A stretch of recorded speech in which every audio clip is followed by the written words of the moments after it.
Hi everybody and welcome back to our channel. I'm Sarah, a Canadian that's been living in Croatia for the past 13 years. And together with my Croatian hubby Ivan, we own and operate Royal Croatian Tours. So if you're looking to travel to Croatia, you know who to contact. Okay, today we're going to do a video about travel tips for Croatia. If you're coming to Croatia, some helpful advice that you should know. We've done a couple videos in the past, but they're a bit outdated. So this is a new and improved, updated video about what you need to know traveling here. Okay, the first one is obvious, but Croatia, we have a European outlet, and so you will need to have one of these converters to come and charge your devices. Really easy, just buy one of these things, easy to pack. They plug into these outlets and they'll accept your foreign charger. So don't forget to pack one of these. You need to have it because obviously you cannot charge your devices in a regular outlet here in Croatia. On that note though, do not even try to bring like a hair straightening iron because even with the converter, they tend to burn out. So my advice is just don't bring any hairstyling tools because they don't convert well. But everything else, you should be totally fine with this. Okay, the second point, I'm just going to mention two quick driving tips. I know a lot of people come here and they rent a car. One thing that many people make a mistake of is they turn right on a red because in Canada, at least, you're allowed to turn right on a red as long as it's safe and clear. Here, you may not. Even if it's clear, there's no one coming from miles around, you may not turn right on a red. So just have that in mind if you rent a car. The second point about driving is that you cannot turn left over a double lane. I mean, you're going to see the dashes where you can anyway, so it will just always be like a full line if there are two lanes that you have to cross over, so you'll have to just find another way around. So no turning left over a double lane. In Canada, you can, but here you cannot. We're planning on doing full driving video with many more tips about driving, so stay tuned for that. Okay, the next one is about taxis. So there are taxis that are readily available all around Croatia, but if you're coming, especially like from the airport, just ask the price ahead of time. Always ask before you get in the cab so you're not surprised with a price when they drop you off. I think that probably is true for anywhere you travel in the world, but just wanted to point it out here too. Ask for the price ahead of time so you know what you're getting. Another option for getting from the airport to your accommodation or going anywhere in the city, Uber and Bolt are also big apps here that you can use. And of course, there you'll always see the price ahead of time. So they're very convenient that way. And I'm sure you already have Uber installed in your phone. So it easily translates over here and it's an easy app to use. However, on the islands, you won't really find Uber or Bolt that much, if at all. But the mainland cities, Dubrovnik, and of course, Zagreb, other main cities, you'll easily be able to use Uber. The next one is about carrying cash. So lots of places accept cards, restaurants and stores and really many places here now accept cards.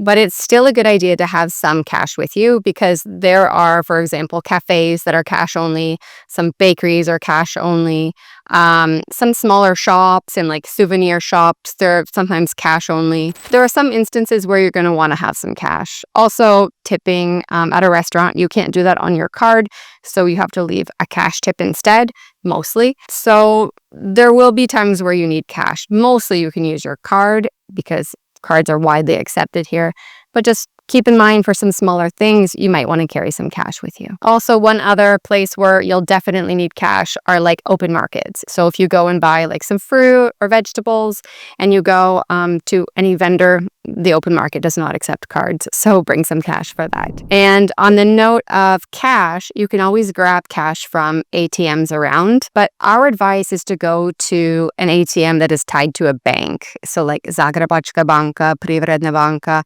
anything that's like with a bank, choose that instead of going to one of the standalone like ATMs because their fees are often much higher. Next is currency. What currency is Croatia on? We're on the euro.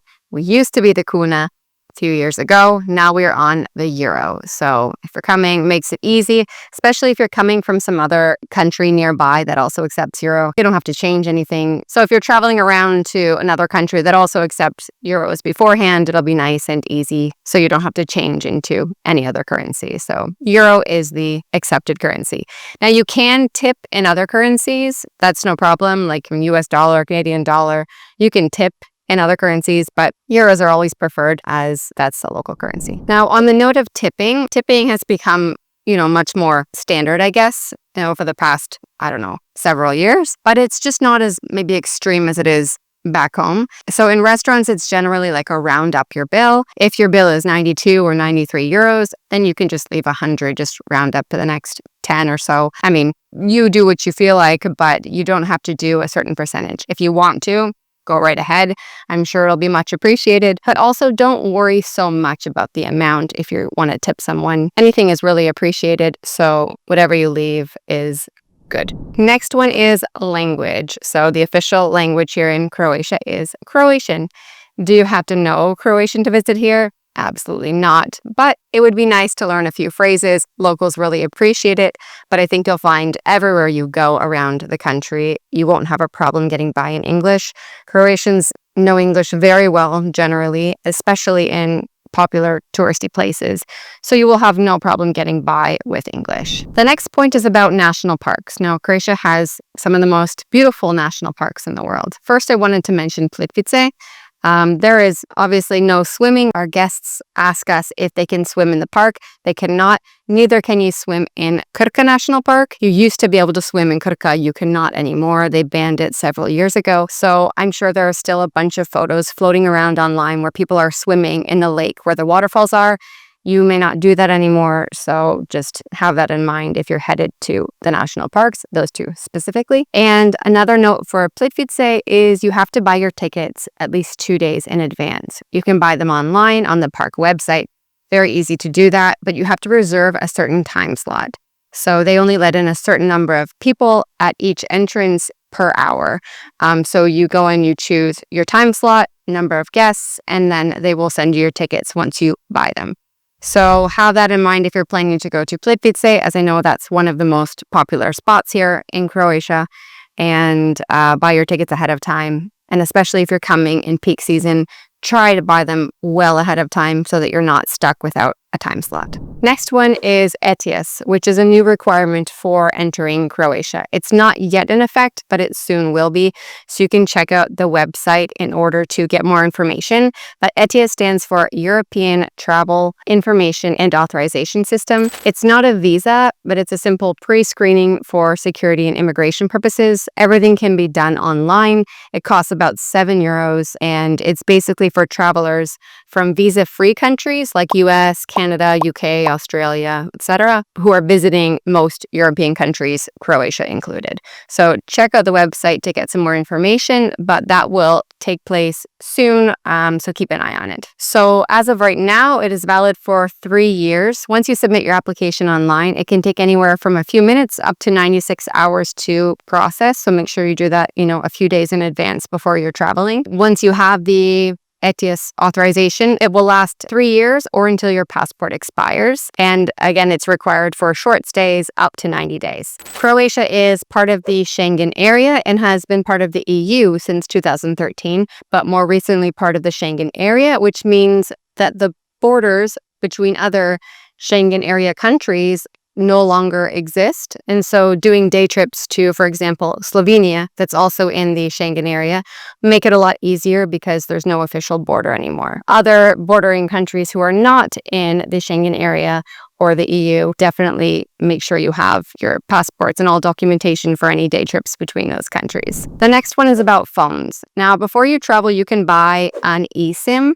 card to get, the best plan you can for traveling around and having however many gigabytes you think you might need. You can also buy a SIM card, a local SIM card at any of the TISAC stores around, like the little kiosks, TISAC, and you can get yourself a SIM when you arrive in Croatia in order to give yourself some data while you're here. And I just wanted to mention that the very popular app to use while you're traveling through Croatia. Say you are staying at an Airbnb, so in order to contact your host, mostly everyone here uses WhatsApp. And WhatsApp is like a free texting and calling app that is free because it's connected to Wi-Fi. So you're paying for the internet or data, but within that, all messaging and texting is free to any international number. So it's really convenient. All of our guides and drivers and everyone use it, and it makes it really easy to keep in touch while you're traveling.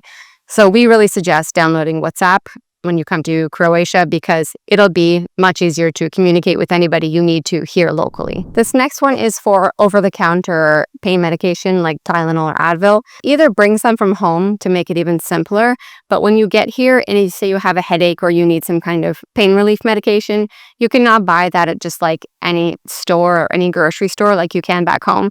You actually have to go to the pharmacy. And be careful because pharmacies have limited working hours. And so you just want to make sure that you have yourself covered, say, through the night if you feel a headache coming on, that you have something with you, because obviously that's not comfortable. So you can only get those items at the pharmacy, and the pharmacy has limited working hours. There will always be one pharmacy, though, in town that will be working outside of working hours, so that, of course, if you are in desperate need of something, you can get it. But just keep in mind that you can't easily just go and run to the store and grab some, Tylenol or Advil like you'd be able to back home. Next up are emergency numbers. So there are a few different emergency numbers here in Croatia. In Canada and the States, it's one for everything. Here, it's separate. So the first number you should know is 112. That is the general emergency number that covers all types of emergencies: police, fire, ambulance. You can also call directly 192, 193, and 194. 192 is the police, 193 is the fire department, and 194 is the ambulance. One other number that's really handy to know, especially if you're renting a car, is the number for HOC, which is road assistance. And that number is 1987. So if you need any assistance, if your car breaks down, if you need something when you're on the road, just call 1987 and someone will be able to help you. The next one is tap water. Now, mostly you can drink tap water throughout Croatia. Maybe on some more secluded places you cannot, but generally speaking, it's very drinkable and safe. And say you're staying at like an Airbnb, they'll write if you cannot actually drink the water, but mostly you can. Tap water is safe to drink here, and that's basically all we drink. The beaches. Croatia is famous for its islands and beautiful beaches, but the beaches here are not sandy. They are rocky. So our advice is to have something that you can wear on your feet to go into the water with, because if your feet aren't used to the rocks, then it may not be very comfortable getting in and out of the sea. So either like a pair of just flip-flops will work, a pair of water shoes, although they're not the prettiest things in the world, even like Crocs, just something that you can walk to the water with will be really, really helpful. You might stick out like a tourist that way because pretty much any locals don't wear anything on their feet, but I think your feet will thank you, and it's a good idea to have something to wear in order to feel comfortable. Restaurant reservations. Now, I really recommend for any really nice restaurant making reservations in advance. The better restaurants do tend to book up, especially for dinner reservations. So we really suggest making those. A lot of the time, if you go to the website, they'll have like an online form you can fill out right on the website, or you can email them. But we really suggest making reservations because the good restaurants do fill up. Next one is Sundays and working hours. So basically, all shops are closed on Sundays. Restaurants and cafes, of course, they'll still be working, and there will still be like one store in every area that's open in case you really need something. But the vast majority of like stores and shops will be closed. There will be like souvenir places open, of course, on Sundays and things like that. But generally, shops, stores are closed on Sundays. So if you're going on some kind of excursion or outing on a Sunday, make sure you pack a picnic if you're planning to. Make sure you buy your supplies the day before on a Saturday so that you have everything you need to on the Sunday. Okay, the next one is renting a car. Now, you can certainly rent a car and drive around the country, but when you get to the coast and to the islands, I really think that it's better not having a car. Getting to and from the islands, the ferry options are much less if you have to go with a car ferry. There are so many more ferries that go much more frequently to many different places when it's just a passenger-only ferry.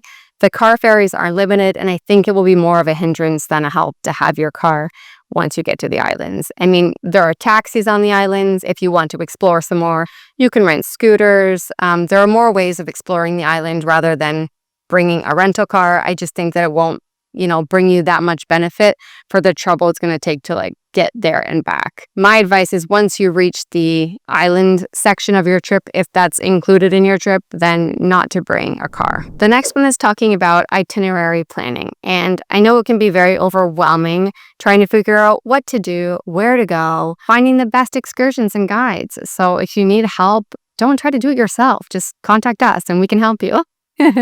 Okay, on to the next point. The next point is about flights. So we also get lots of questions about where's the best place to fly into? Are there direct flights?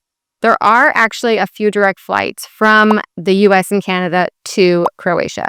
There are some from Toronto to Zagreb, and then there are some from New York to Dubrovnik.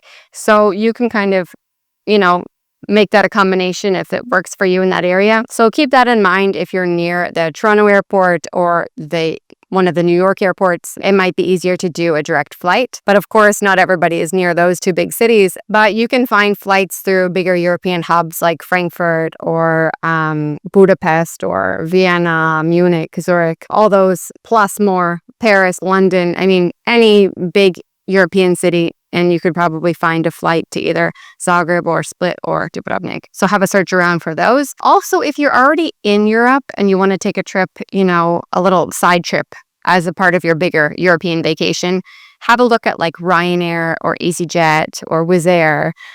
Those are all airlines that do cheap flights into Croatia. So give those a look and you might be able to find like a good combination. Shoulder season is a really good time to travel in Croatia. Croatia has become a more expensive destination over the last several years. So coming, just before the peak season or after the peak season is really beneficial. It will bring down the cost, the crowds will be fewer, and it just might be a better travel experience than coming right in the peak season in summer. So if you come, April, early May, you'll get a lot more value for your money than coming, in the summer season. Also, October has become a really good shoulder month. The weather is typically still pretty nice, especially on the coast. So October, we really recommend now. Less busy, less expensive, and the weather is generally still pretty good. Even the sea is sometimes still warm enough to swim in depending on where you are. And if it's been a really hot summer, it could still be warm from that. So we definitely recommend shoulder season, off season as an alternative to peak. So those are some top tips that we suggest, and we hope you enjoy your trip to Croatia if you're coming. And again, if you need help, feel free to get in touch. And thanks for watching.